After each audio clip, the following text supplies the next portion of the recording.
I have got this pumpkin here, and it's just a paper mache pumpkin that I picked up at the craft store. And I started to paint it, and then I was trying some stuff. As you can see, some of the paint ripped off. So it needs a little tender loving care. Now for this project that I'm going to make, you could use this kind of a pumpkin. You could use like the kind of foam type craft pumpkin. Whatever you've got, whatever. And you know, you could even take something, maybe you've already got something, you just want to give it a facelift. Anything like that would work for a project like mine. So I'll talk to you in a minute about how I'm going to fix up this pumpkin with paint and such. First off, though, I want to talk to you about how I'm making some leaves with my ScanNCut machine. Now, what I have here is just a little piece of fabric, and I've actually left a wrinkle in it on purpose. And what I do, and I like to do this in batches, so like I did 5, 6 different pieces of fabric at once. I have taken just some fusible backing, you know, just the stuff that you iron on, and then you can iron it to iron the fabric and make it stick to other fabric or whatever. I like to put a little of that on the back of my fabric before I cut it with a ScanNCut, simply because fabric, at least the usual cotton fabrics that I use, you know, it's very bendy, it's very movable, flexible, and while that's great, it makes it very difficult to sit there and slice detail slices. If I go here, let's say I have like a craft knife and I sit here to cut a pattern detail out, it would be very difficult if there was nothing to firm it up, some starch, some, as I said, I use fusible backing, something or other on there to make it firm. So I just do that because it makes everything easier, everything simpler. And then once I've got that done and I'm ready to cut, we get the machine out.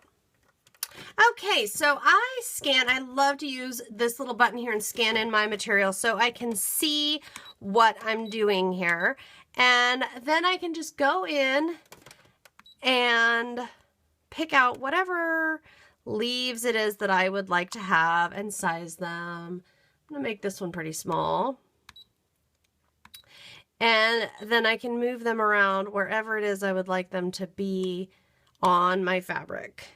Okay, and then once I'm happy with that, and you know, when I put my fabric down, it is already attached here, but I like to start in one corner and really press and smooth. Obviously do this when before the mat is hooked up here to the machine, but really start at one end and really smooth it out so that there are no bubbles, so that there are no lumps or anything like that, because if you have bubbles, if there are spots where it's not properly adhered to the mat, that's where you're going to get caught up and have problems. And even then, you can still usually work around it. But anyhow, this should not give us any problems. So let's go ahead and cut this out so we can get creating. Now, I want my leaves to have some body to them. You see how this guy is kind of curling up, and it's got some stiffness to it. Here is the leaf that I just cut out.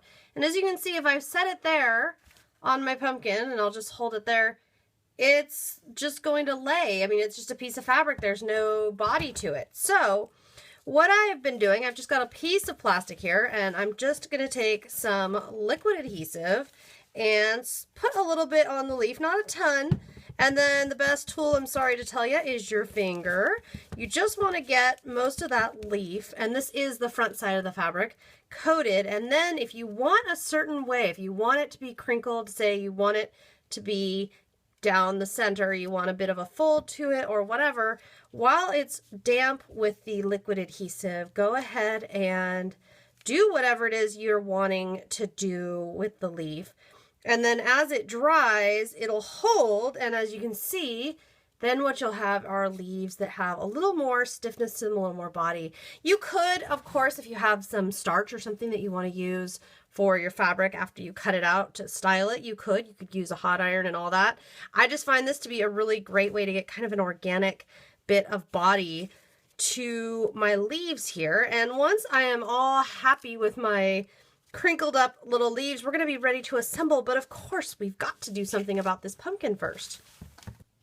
I went ahead just with some acrylic paint. Whatever craft paint, acrylic paint you've got will work. My only rule when I'm working on a project like this is if anything was to get this wet, I just make sure that whatever mediums I'm using, that they will not be reactive with water. I just don't want anything that I'm working with to react with water so that, you know, we get a big ugly mess. What I'm doing here is I have a darker orange that I'm just tapping a foam blending tool into, and I'm just working on here, so I'll leave the highest part kind of highlighted. And I'm just going to go all the way around in this orange, like so, dark brown, and I'm going to go ahead and use the dark brown as well, which you might think at first, well, you know, do I want my pumpkin to be brown? But I'm going to show you this here.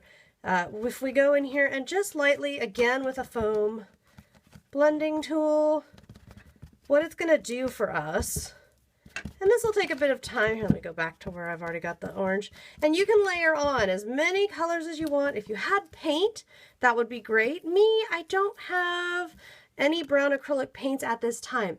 But what I'm going to do is just go through and build up with the darker orange and also with the brown, some layers of color there and get some good contour going and really just give this pumpkin some nice depth. Once everything is dry, it gets really fun because now I've just got liquid adhesive down here. You could use hot glue. The thing for me, I find hot glue sometimes will peel off with little use, and I just find I have better results and like what I come up with a little bit better when I'm using liquid adhesive. So you can put it directly on the leaves, you can put it on the pumpkin. That's all up to you. I'm just kind of pressing, and I'm not going to do the whole entire pumpkin. I'm just going to have the leaves coming off this one side. Just kind of pressing leaves down in here. You can see how having stiffened some of them up is really going to pay off and make this really extra pretty.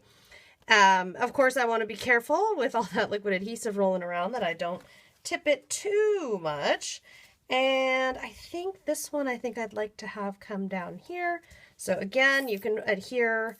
I like to do back and front side here and just slip it right in there. And the fabric, this cotton fabric, really won't react badly with the liquid adhesive. Everybody should play nicely together, which is great. And then once I'm all set with that, what I will do is come in and I'm going to add a couple of buttons around the very top. This is going to do a couple things. Number one, it's going to cover up wherever the stems all end up. And number two, it's just going to add another little layer of texture and of color and everything like that to my project. So as I said before, everything's got to dry. But yeah, you know what, guys? I'm excited about this one. I'm really happy with how this is turning out. And I can already see that just with a few more little accents here, we are just going to have ourselves a lovely little fall pumpkin that's going to look great. Now, last final tip here, you can see there was some gunk here on my stem. I'm not worrying about that until very last. I will take a fine detail paint pen or perhaps some acrylic paint and a paintbrush and just come in here and very lightly touch that up once it's all the way done. Well, I'm excited. My first home decor fall project for the season is wrapping itself right up nicely. I hope that you have enjoyed this tutorial. If you have any questions, feel free to leave me a comment or shoot me an email. I'll see you next time.